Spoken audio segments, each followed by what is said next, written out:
ay rated SPG. Striktong patnubay at gabay ng magulang ang kailangan. Maaaring may masiselang tema, lengguwahe, karahasan, sexual, horror o droga na hindi angkop sa mga bata. Ikaw ang aking tala sa gabing madilim. Ikaw ang bawat sana sa lahat ng hiling. Sagot sa akin. Narito na nga ang ating mga karagdagan na aabangan sa abot kamay na pangarap.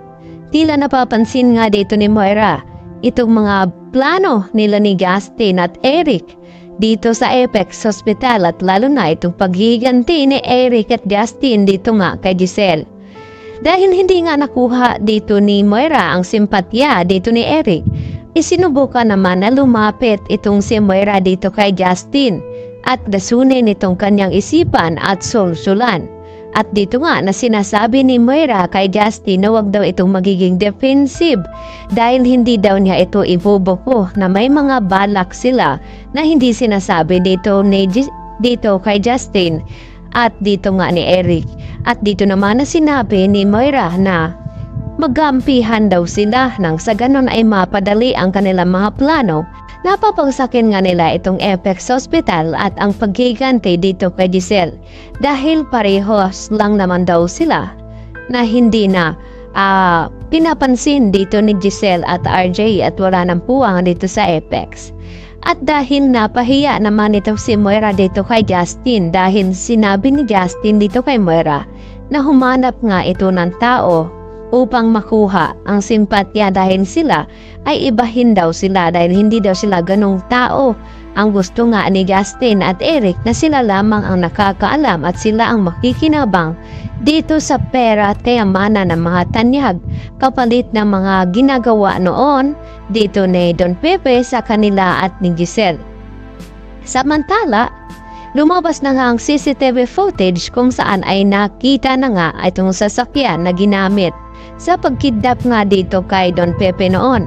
At dito nga sinabi ni Giselle sa mga pulis na nakita daw niya itong kotse at natatandaan niya na minamaniho nga daw ito ni Moira at dito naman na sinabi ng pulis na ito na hindi si Moira ang may-ari kundi itong si Nerissa Sandoval.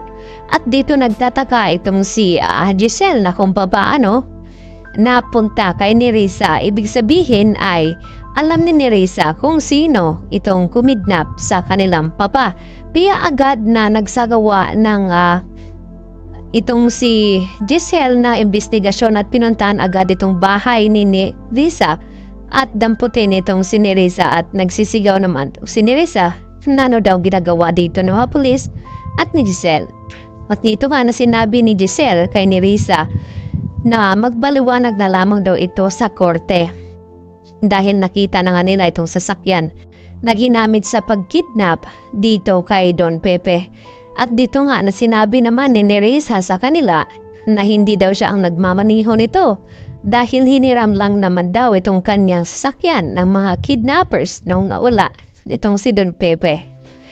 At agad din na tinanong ni Giselle itong si Nerissa kung sino ang mastermind at nagpakidnap dito kay Don Pepe at hanggang sa dinala nga itong si Nerissa sa presinto ng pulis at maya-maya dumating itong si RJ at si RJ naman ang nagtatanong dito kay Nerissa na kung kasabat pa daw siya dito ni Balahadjas pagkidnap na sa kanyang papa at dito na mariin na sinagot ni Nerissa na hindi daw siya kasabwat dahil si Moira daw ang kasabwat ni Balahadja upang pagplanuhan ng masama itong si Don Pepe noon dahil may alam nga itong sikreto na hindi dapat malaman ni RJ at Giselle. Kaya napilitan naman magsalita itong si Nerissa dahil naiipit na nga siya dito sa sitwasyon dahil nga dito sa kanyang sasakyan na nakuna ng CCTV footage.